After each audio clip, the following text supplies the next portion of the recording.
और हरियाणा में बारिश का सिलसिला लगातार जारी है और ऐसे में बारिश के कारण तापमान में गिरावट दर्ज की गई। आज और कल भी बारिश का अलर्ट जारी रहेगा और ऐसे में बारिश से सूखी ठंड से मिलेगा छुटकारा। हरियाणा में बारिश का सिलसिला लगातार जारी है। बारिश के कारण तापमान में गिरावट दर्ज की गई। आज और कल भी बारिश का अलर्ट जारी कर दिया गया है। बारिश से सूखी ठंड से छुटकारा मिलेगा और ऐसे में कई राज्यों में बारिश हो रही है। बारिश का सिलसिला लगातार जारी है। बारिश के कारण तापमान में गिरावट दर्ज की गई है। किसानों के लिए बहुत फ़ायदा है। जो हमारा पोल्यूशन है वो लेवल कम होगा और फोग थोड़ी सी बढ़ेगी, परेशानी लोगों को होगी। मैं सभी लोगों से यही कहूँगा कि जो भी अपने अपने घर से जाएं, अपना फोग का ध्यान रखें, ट्रैफिक को ध्यान से देख के चलाएं, आराम से गाड़ी चलाएं। और मौसम तो सुहावना हो ही गया है, पर बच्चों के लिए थोड़ी मुश्किल है। इस समय बच्चों का टाइम है बस का, तो सभी बच्चों को थोड़ी मुश्किल है। बट एवरी मौसम को एंजॉय करना चाहिए। परमात्मा ने जो भी चीज़ दिया उसको एंजॉय करना चाहिए। और वहीं इसी पर ज्यादा जानकारी के लिए हमारे साथ एसोसिएट एडिटर देवेंद्र कथुरिया जुड़ चुके हैं। देवेंद्र, हरियाणा में बारिश का सिलसिला लगातार जारी है और बारिश के कारण तापमान में गिरावट दर्ज की गई है और लोगों की दिनचर्या पर कितना असर, और अगर बात की जाए क्योंकि प्रदूषण का स्तर काफी ज्यादा बढ़ा हुआ था, बारिश के बाद प्रदूषण के स्तर में कितनी राहत देखने को मिलेगी?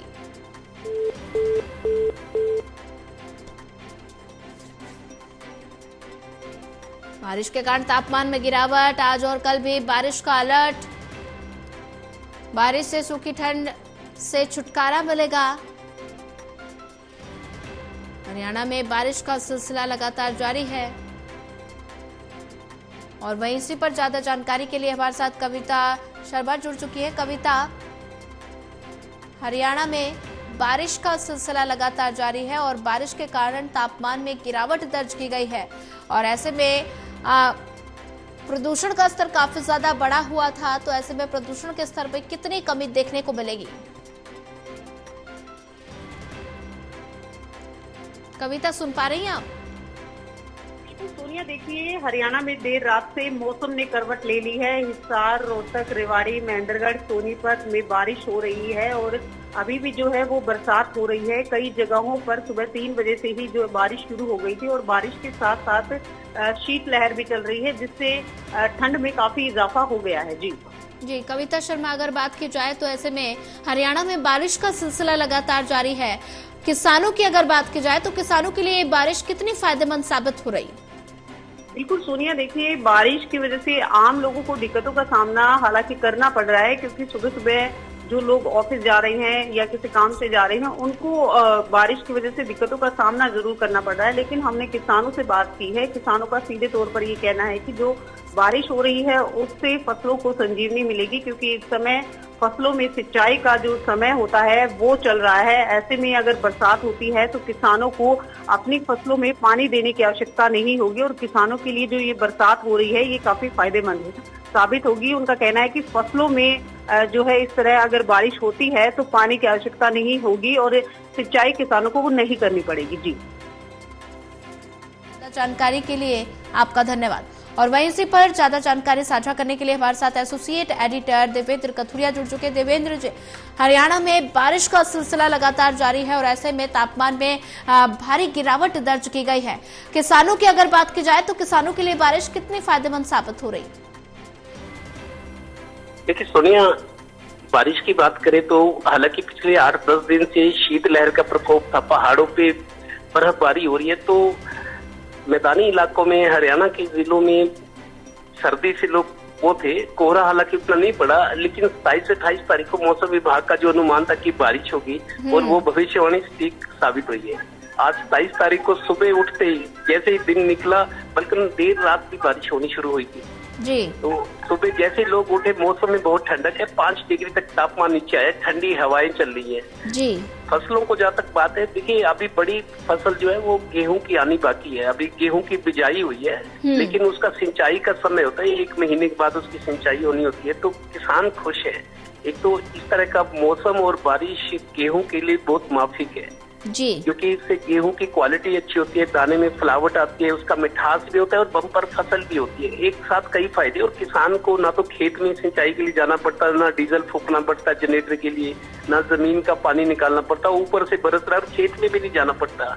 घर बैठे ही उनका वो काम हो रहा है जो खेत में जाकर मेहनत करके खर्च करके होता है। तो गेहूं की मुख्य फसल भी आनी है, उसको बहुत फायदा है इस मौसम से।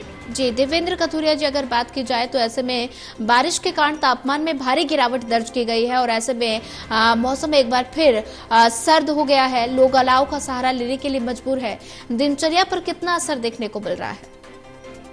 देखिए सुनिए, पहले तो ये बता दूं, दरअसल अभी सूखी ठंड पड़ रही थी, बारिश हो ही नहीं थी, लोग बीमार पड़ रहे थे क्योंकि जो मौसम था वो बीमारी को बढ़ावा दे रहा था। सूखी ठंड थी, लेकिन बारिश आने से ये है कि अब थोड़ा सा एक तो पोल्यूशन धुल जाएगा, जो आसमान में पोल्यूशन का असर था वो धुल जाएगा, आसमान साफ हो जाएगा, हवा साफ हो जाएगी। और जहाँ तक ये कि प्रभाव क्या है, जनजीवन प्रभावित तो होता ही है बारिश से, लेकिन बारिश जरूरी भी है। आप देखिए, पानी नहीं होगा, जमीन में नहीं होगा, घरों में पानी की पर्याप्त मात्रा नहीं होगी, तो फिर जिंदगी कैसे चलेगी? थोड़ी बहुत तो परेशानी रहनी पड़ती है, कुछ हासिल करने के लिए कुछ तकलीफ उठानी पड़ती है। और मेरे को लगता है बारिश के इस मौसम से लोग खुश हैं। थोड़ा सा सर्दी तो बढ़ेगी, सर्दी तो वैसे भी पड़ रही है, लेकिन बीमारियों का प्रकोप कम होगा। खेतों में पेड़ पौधों में हरियाली आ जाएगी, उनके पत्ते धुल जाएंगे, जो पोल्यूशन की वजह से पत्ते बहुत बदसूरत लग रहे थे, इस पानी से उनके निखार आ जाएगा पेड़ पौधों में, खेतों में। तो अभी आगे चलकर आप देखिए, मकर संक्रांति का पर्व आना है 15 दिन बाद। मकर संक्रांति का मतलब भी ये होता है कि सर्दी का असर धीरे धीरे कम होता है। तो ये 15 दिन की सर्दी है, लेकिन ये हमारे जीवन के लिए, जनजीवन के लिए बहुत जरूरी है, क्योंकि जल नहीं होगा तो जीवन कैसे चलेगा। जी देवेंद्र कथुरिया जी, अगर बात की जाए तो बारिश से सूखी ठंड से राहत तो मिलेगी और ऐसे में लगातार बारिश की वजह से जो असहाय और गरीब लोग हैं, क्योंकि लगातार ठंड भी पड़ रही है और अब बारिश भी लगातार हो रही है, तो गरीब और असहाय लोग हैं, उनके लिए शेल्टर्स होम्स में या रैन बसेरों में क्या कुछ व्यवस्थाएं की गई है? देखिए सुनिए, हर साल प्रशासन व्यवस्था करता है, जो बेघर लोग हैं सड़कों पर सोते हैं, प्रशासन इंतजाम तो करता है, लेकिन हर बार इंतजाम नाकाफी होते हैं। लेकिन ये जरूर है कि उनको कंबल वगैरह मुहैया कराए जाते हैं, शेल्टर होम्स होते हैं, लेकिन उसमें उतनी सुविधाएं या उतनी जगह नहीं होती कि आराम से ले लें।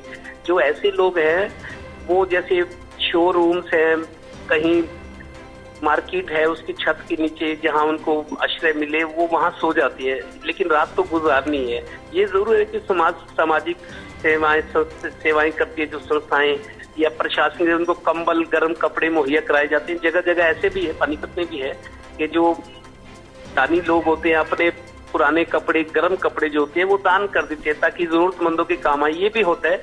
तो किसी तरीके से आपको बताऊं सोनिया, आजकल लंगर की व्यवस्था बहुत है, गुरुद्वारों में, मंदिरों में लंगर बहुत होता है, लेकिन आदमी के लिए अपना घर हो, उसके लिए दवा हो, कपड़े हो, ये इस चीज की ज्यादा जरूरत रहती है। लेकिन आजकल समाज सेवी संस्थाएं हैं जो इस क्षेत्र में काम कर रही हैं, तो उनसे गरीबों की मदद होती है। थोड़े दिन की दिक्कत होती है, दरअसल ऐसे लोग आदी भी हो जाते हैं, जिस तरह की उनकी जिंदगी होती है उसमें ढल जाते हैं। ये जरूर है कि जितने पर्याप्त इंतजाम चाहिए प्रशासन की तरफ से सामाजिक तौर पर उतने नहीं होते, लेकिन जैसे कैसे गुजारा उनका चल जाता है। ठीक है देवेंद्र कथुरिया जी, ज्यादा जानकारी साझा करने के लिए आपका धन्यवाद।